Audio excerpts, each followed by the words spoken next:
ಗೊಜ್ಜೆ ಮಂಚೂರಿ ನೋಡಿ ಅಂತೆ ಯಾವ ರೀತಿ ರೆಡಿ ಆಗಿದೆ ಅಂತ ಹೇಳಿ. ಯಾವುದೇ ಕೆಮಿಕಲ್ ಆಗಲಿ ಕಲರ್ ಆಗಲಿ ಏನೂ ಹಾಕದೆ ನ್ಯಾಚುರಲ್ ಆಗಿ ರೆಡಿ ಮಾಡಿದಂತಹ ಮಂಚೂರಿ ನೋಡಿ. ಈ ಗುಜ್ಜೆ ಒಳಗಡೆ ನೋಡಿ ಫುಲ್ ಎಸಳೆಸಳು ಕಾಣ್ತಾ ಇದೆ ನಿಮಗೆ. ಅದು ಈ ಗುಜ್ಜೆ ಪಚ್ಚಿರ ಅಂತ ಹೇಳ್ತೇವೆ ನೋಡಿ ಅದು.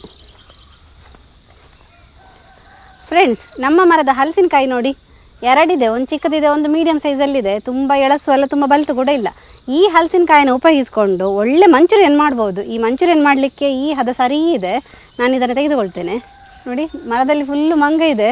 ಆ ಮಂಗಗಳೆಲ್ಲ ಬಿಟ್ಟರೆ ಉಂಟಲ್ಲ ನಮಗೆ ಹಲಸಿನ ಹಣ್ಣು ಸಿಗ್ತದೆ. ಇಲ್ಲದಿದ್ದರೆ ಈ ಥರ ಕಾಯಿ ಮಾತ್ರ ನಾವು ನೋಡಬೇಕಷ್ಟೇ.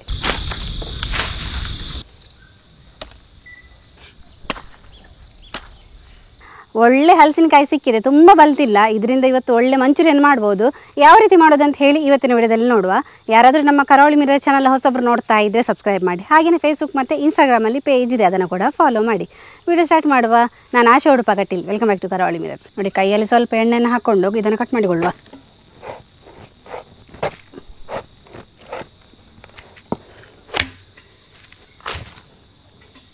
ಇದು ಕಟ್ ಮಾಡಿದ ಕೂಡಲೇ ನೀರಿಗೆ ಹಾಕಬೇಕಂತ ಹೇಳಿ ಒಂದು ಪಾತ್ರದಲ್ಲಿ ನೀರು ಹಾಕಿ ಎಣ್ಣೆ ಎಲ್ಲ ಹಾಕಿಟ್ಟಿದ್ದೇನೆ. ನೋಡಿ ಈ ಪಾತ್ರದಲ್ಲಿ ನಾನು ಎಣ್ಣೆ ಎಲ್ಲ ಸವರಿ ನಂತರ ನೀರು ಹಾಕಿಟ್ಟಿರುವಂಥದ್ದು.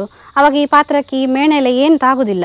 ಇದನ್ನು ನೋಡಿ ನೀವು ಸೂಕ್ಷ್ಮವಾಗಿ ಗಮನಿಸಿದರೆ ಗೊತ್ತಾಗ್ತದೆ. ಬೀಜ ಏನು ಹುಟ್ಟಬೇಕಷ್ಟೇ, ತುಂಬ ಬಲಿತು ಕೂಡ ಇಲ್ಲ, ಹಾಗೆ ತುಂಬ ಎಳಸು ಕೂಡ ಅಲ್ಲ. ಈ ಥರ ರಚ್ಚೆ ಎಲ್ಲ ಬಂದಿದೆ. ಈ ಥರ ಹಲಸಿನಕಾಯಿ ನಮಗೆ ಮಂಚೂರಿ ಮಾಡಲಿಕ್ಕೆ ಒಳ್ಳೆಯದು. ಇದನ್ನೀಗ ಹಿಂದುಗಡೆ ಪೋರ್ಷನ್ ಕೂಡ ತೆಗೆದುಕೊಳ್ಳುವ. ಒಳ್ಳೆ ಹಲಸಿನಕಾಯಿ ಕಟ್ ಮಾಡುವಾಗಲೇ ಗೊತ್ತಾಗ್ತದೆ ನೋಡಿ ಹೇಗೆ ಸೌಂಡ್ ಬರ್ತಾಯಿದೆ ಅಂತ ಹೇಳಿ ನಿಮಗೆ. ಈ ಥರ ಒಂದು ಮೀಡಿಯಮ್ ಹದದಲ್ಲಿ ಕಟ್ ಮಾಡಿಕೊಂಡು ನೀರಿಗೆ ಹಾಕಿದರೆ ಆಯಿತು.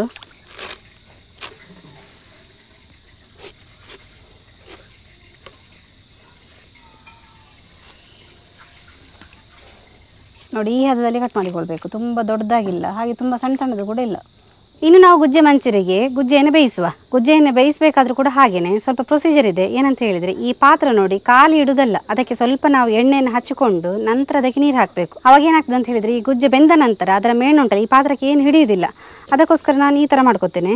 ಸ್ವಲ್ಪ ಎಣ್ಣೆಯನ್ನು ಇಡೀ ಪಾತ್ರಕ್ಕೆ ಹಚ್ಕೊಳ್ತೇನೆ. ಗುಜ್ಜೆಯನ್ನು ಕೂಡ ಹಾಗೆಯೇ ಎರಡೆರಡು ಮೂರು ಸಲ ನಾನು ನೀರಲ್ಲಿ ಚೆನ್ನಾಗಿ ತೊಳೆದಿದ್ದೇನೆ. ತೊಳೆದಾಗ ಅದರ ಕನ್ನರೆಲ್ಲ ಬಿಟ್ಕೊಳ್ತದೆ. ಇನ್ನು ಬೇಯಲಿಕ್ಕೆ ಬೇಕಾಗಿ ಅದಕ್ಕೆ ಒಂದು ಅರ್ಧ ಪಾತ್ರದಷ್ಟು ನೀರನ್ನು ಸೇರಿಸ್ಕೊಳ್ತೇನೆ. ಉಪ್ಪನ್ನು ನಾವಿಲ್ಲಿ 3 ಸಲ ಸೇರಿಸ್ಕೊಳ್ತೇವೆ. ಒಂದು ಸಲ ಈ ಹಲಸಿನಕಾಯಿ ಬೇಯಿಸುವಾಗ, ಅದೇ ರೀತಿ ಇನ್ನೊಂದು ಸಲ ಹಿಟ್ಟಿಗೆ ನಾವು ಸೇರಿಸ್ಕೊಳ್ತೇವೆ. ಮತ್ತು ನಾವು ಮಸಾಲೆಗೆ ಕೂಡ ಸೇರಿಸಲಿಕ್ಕಿದೆ. ಅರ್ಧ ಚಮಚ ಅರಿಶಿನ ಕೂಡ ಹಾಕೊಳ್ಳುವ. ಉಪ್ಪು ಅರಿಶಿನ ಎಲ್ಲ ಹಾಕಿ ಆದ ನಂತರ ಇದನ್ನು ಚೆನ್ನಾಗಿ ಮಿಕ್ಸ್ ಮಾಡುವ. ಉಪ್ಪು ನಾನಿಲ್ಲಿ ಒಂದು ಅರ್ಧ ಕಪ್ ಆಗುವಷ್ಟು ಹಾಕಿದ್ದೇನೆ. ಯಾಕಂತ ಹೇಳಿದರೆ ತುಂಬ ಹಾಕಿದರೂ ಕೂಡ ಏನು ತೊಂದರೆ ಇಲ್ಲ. ಈ ನೀರನ್ನೆಲ್ಲ ನಾವು ಬಿಸಾಕಲಿಕ್ಕಿದೆ. ಅಷ್ಟರೊಳಗೆ ಈ ಗುಜ್ಜೆ ಎಷ್ಟು ಉಪ್ಪನ್ನು ಹೇಳ್ಕೊಳ್ತದೆ ಅಷ್ಟು ಸಾಕಾಗ್ತದೆ. ಇದೀಗ ತುಂಬ ಬೇಯೋದು ಬೇಕಾಗಿಲ್ಲ, ಸ್ವಲ್ಪ ಗಟ್ಟಿ ಗಟ್ಟಿ ಇದ್ದರೆ ಏನು ತೊಂದರೆ ಇಲ್ಲ. ಮತ್ತು ಎಣ್ಣೆಯಲ್ಲಿ ಇದನ್ನು ಬೇಯಿಸಲಿಕ್ಕಿದೆ. ಒಂದು 15 ನಿಮಿಷಗಳ ಕಾಲ ಮೀಡಿಯಂ ಫ್ಲೇಮಲ್ಲಿ ಇದನ್ನು ಬೇಯಿಸುವ. ನೋಡಿ ಇದು ಚೆನ್ನಾಗಿ ಬೆಂದಿದೆ. ತುಂಬ ಬೇಯಬೇಕಂತಿಲ್ಲ, ಸ್ವಲ್ಪ ಗಟ್ಟಿ ಗಟ್ಟಿ ಇದ್ದರೆ ಒಳ್ಳೆಯದಾಗ್ತದೆ. ನೋಡಿ ಇಷ್ಟಾದರೆ ಸಾಕು. ಇನ್ನಿದರ ನೀರನ್ನೆಲ್ಲ ಬಸಿದುಕೊಳ್ಳುವ. ಹಲಸಿನಕಾಯಿ ಬೇರೆ ನೀರು ಬೇರೆ ಮಾಡಿಕೊಳ್ಳುವ.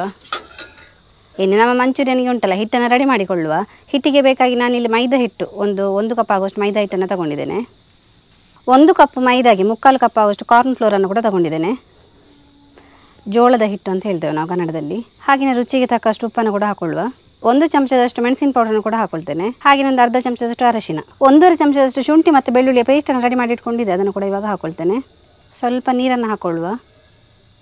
ನೀರನ್ನು ಹಾಕೊಂಡು ಎಲ್ಲವನ್ನು ಮಿಕ್ಸ್ ಮಾಡಿಕೊಳ್ಳುವ. ತುಂಬ ನೀರಾಗೋದು ಬೇಡ. ನಮ್ಮ ಹಿಟ್ಟು,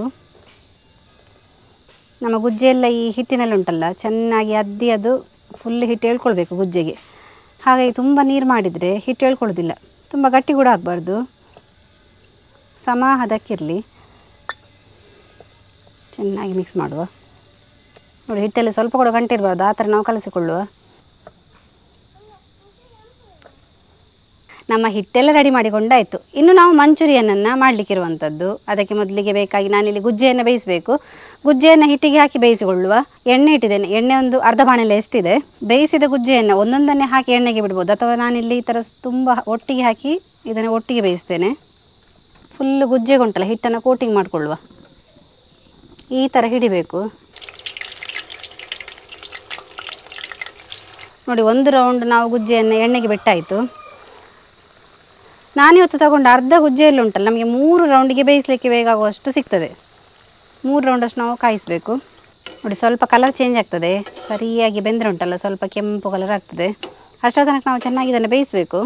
ಒಂದು 7ರಿಂದ 8 ನಿಮಿಷಗಳ ಕಾಲ ಮೀಡಿಯಂ ಫ್ಲೇಮಲ್ಲಿ ಬೇಯಿಸಿದರೆ ಸಾಕು. ನಂತರ ಹೀಗೆ ತಿರುಗಿಸಿ ಹಾಕ್ಕೊಳ್ಳುವ. ನಿಮಗೆ ಮಂಚೂರಿಯನ್ ಮಾಡಬೇಕಾದ್ರೆ ಉಂಟಲ್ಲ, ತುಂಬ ಮಂಚೂರಿಯನ್ ಕ್ರಿಸ್ಪಿಯಾಗಿ ಬೇಕಂತ ಹೇಳಿ ಆದರೆ ಜೋಳದ ಹಿಟ್ಟು ಕಾರ್ನ್ ಫ್ಲೋರನ್ನು ಸ್ವಲ್ಪ ಜಾಸ್ತಿಯಾಗಿ ಹಾಕೊಂಡ್ರೆ ಆಯಿತು, ತುಂಬ ಕ್ರಿಸ್ಪಿಯಾಗಿ ಬರ್ತದೆ. ಅದು ಸ್ವಲ್ಪ ಸಾಫ್ಟಾಗಿ ಸ್ಮೂತಾಗಿ ಬರಬೇಕಂತ ಇದ್ದರೆ ಕಾರ್ನ್ ಫ್ಲೋರ್ ಕಡಿಮೆ ಹಾಕಿ ಮೈದಾ ಜಾಸ್ತಿ ಹಾಕಿದರೆ ನಿಮಗೆ ಮಂಚೂರಿಯನ್ ಸ್ಮೂತಾಗಿ ಬರ್ತದೆ.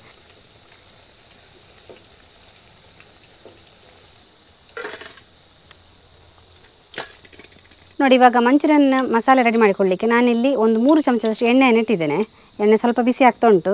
8ರಿಂದ 9 ಬೆಳ್ಳುಳ್ಳಿಯನ್ನು ಚಿಕ್ಕದಾಗಿ ಕಟ್ ಮಾಡಿ ಇಟ್ಕೊಂಡಿದ್ದೆ, ಅದನ್ನು ಇವಾಗ ಹಾಕ್ಕೊಳ್ತೇನೆ. ಬೆಳ್ಳುಳ್ಳಿ ಚೆನ್ನಾಗಿ ಫ್ರೈ ಆಗಬೇಕು. ಅದರ ಒಟ್ಟಿಗೆ ನಾನು ಶುಂಠಿಯನ್ನು ಕೂಡ ಹಾಕ್ಕೊಳ್ತೇನೆ. 1 ಇಂಚ್ ಆಗುವಷ್ಟು ಶುಂಠಿಯನ್ನು ಚಿಕ್ಕದಾಗಿ ಕಟ್ ಮಾಡಿ ಇಟ್ಕೊಂಡಿದ್ದೆ. ಶುಂಠಿ ಮತ್ತು ಬೆಳ್ಳುಳ್ಳಿ ಹಾಕೋದ್ರಿಂದ ಒಳ್ಳೆ ಪರಿಮಳ ಬರ್ತದೆ ನಮ್ಮ ಮಂಚೂರಿಯನ್. ಬೆಳ್ಳುಳ್ಳಿ ಚೆನ್ನಾಗಿ ಫ್ರೈ ಆಗಲಿ. ನೋಡಿ, ಇವಾಗ ನಾನು ಒಂದು ದೊಡ್ಡ ಈರುಳ್ಳಿಯನ್ನು ತಗೊಂಡಿದ್ದೆ. ಈರುಳ್ಳಿಯನ್ನು ಚಿಕ್ಕದಾಗಿ ಕಟ್ ಮಾಡಿ ತಗೊಂಡಿದ್ದೇನೆ. ಚಿಕ್ಕ ಈರುಳ್ಳಿ ಆದರೆ ಒಂದು 2 ಈರುಳ್ಳಿ ಆದರೆ ಹಾಕೋಬೇಕು. ನಾನು ದೊಡ್ಡದಿರೋದ್ರಿಂದ ಒಂದನ್ನೇ ಹಾಕ್ಕೊಂಡೆ. ನಮ್ಮ ಗುಜ್ಜೆ ಮಂಚೂರಿಯನ್ಗೆ ಈರುಳ್ಳಿ ಸ್ವಲ್ಪ ಜಾಸ್ತಿ ಹಾಕಿದ್ರೆ ಚೆನ್ನಾಗಿರ್ತದೆ. ಇದು ಒಳ್ಳೆ ಫ್ರೈ ಆಗಬೇಕು. ಖಾರಕ್ಕೆ ಬೇಕಾಗಿ ನಾನಿಲ್ಲಿ 2 ಹಸಿಮೆಣಸನ್ನು ಚಿಕ್ಕದಾಗಿ ಕಟ್ ಮಾಡಿ ಇಟ್ಕೊಂಡಿದ್ದೆ, ಅದನ್ನು ಕೂಡ ಇವಾಗ ಹಾಕೋತೇನೆ. ಒಂದು ದೊಡ್ಡ ಕ್ಯಾಪ್ಸಿಕಮನ್ನು ಕೂಡ ಚಿಕ್ಕದಾಗಿ ಕಟ್ ಮಾಡಿ ಇಟ್ಕೊಂಡಿದ್ದೆ, ಅದನ್ನು ಕೂಡ ಇವಾಗ ಹಾಕ್ಕೊಂಡೆ. ರುಚಿಗೆ ತಕ್ಕಷ್ಟು ಉಪ್ಪನ್ನು ಹಾಕುವ. ಚೆನ್ನಾಗಿ ಮಿಕ್ಸ್ ಮಾಡುವ. ಇನ್ನು ನಾವು ಇದಕ್ಕೆ ಸಾಸ್ಗಳನ್ನೆಲ್ಲ ಹಾಕ್ಕೊಳ್ಳುವ. ನಾನಿಲ್ಲಿ 3ರಿಂದ 4 ಚಮಚದಷ್ಟು ಚಿಲ್ಲಿ ಸಾಸನ್ನು ಹಾಕ್ಕೊಂಡೆ. 3ರಿಂದ 4 ಚಮಚದಷ್ಟು ಟೊಮೆಟೊ ಸಾಸ್, ಹಾಗೆಯೇ 1 ಚಮಚದಷ್ಟು ಸೋಯಾ ಸಾಸ್. ನಿಮಗೆ ಸ್ವಲ್ಪ ಕಲರ್ ಜಾಸ್ತಿ ಬೇಕಂತಿದ್ರೆ ಸ್ವಲ್ಪ ಸಾಸ್ಗಳನ್ನೆಲ್ಲ ಜಾಸ್ತಿ ಮಾಡ್ಕೋಬೋದು. ಸ್ವಲ್ಪ ಜಾಸ್ತಿ ಬೇಕಾದರೆ ಜಾಸ್ತಿ ಹಾಕ್ಕೊಳ್ಬೋದು. ಇದು ಸ್ವಲ್ಪ ನೀರಿರ್ತದೆ ನೋಡಿ, ಹೀಗೆ ಸ್ವಲ್ಪ ನೀರಿದ್ದಾಗ ನಾವು ಸ್ವಲ್ಪ ಥಿಕ್ನೆಸ್ ಬರಲಿ ಅಂತ ಹೇಳಿ ಕಾರ್ನ್ ಫ್ಲೋರನ್ನು ಸ್ವಲ್ಪ ನೀರು ಮಾಡ್ಕೊಂಡು ಇದಕ್ಕೆ ಮಿಕ್ಸ್ ಮಾಡ್ಕೊಳ್ಬೋದು. ನಾನಿಲ್ಲಿ ಒಂದು ಅರ್ಧ ಚಮಚದಷ್ಟು ಕಾರ್ನ್ ಫ್ಲೋರನ್ನು ಮಿಕ್ಸ್ ಮಾಡ್ಕೊಂಡು ಹಾಕ್ಕೊಳ್ತೇನೆ. ಈ ಥರ ಹಾಕೊಳ್ಳೋದ್ರಿಂದ ನಮ್ಮ ಮಂಚೂರಿಯನ್ ಉಂಟಲ್ಲ ಥಿಕ್ನೆಸ್ ಬರ್ತದೆ. ಇನ್ನು ನೋಡಿ, ನಾವು ಈ ಮಂಚೂರಿಯನ್ ಮಸಾಲೆಗೆ ಕರಿದಿಟ್ಟಂತಹ ಗುಜ್ಜೆಯನ್ನು ಮಿಕ್ಸ್ ಮಾಡುವ. ಚೆನ್ನಾಗಿ ಮಿಕ್ಸ್ ಮಾಡುವ.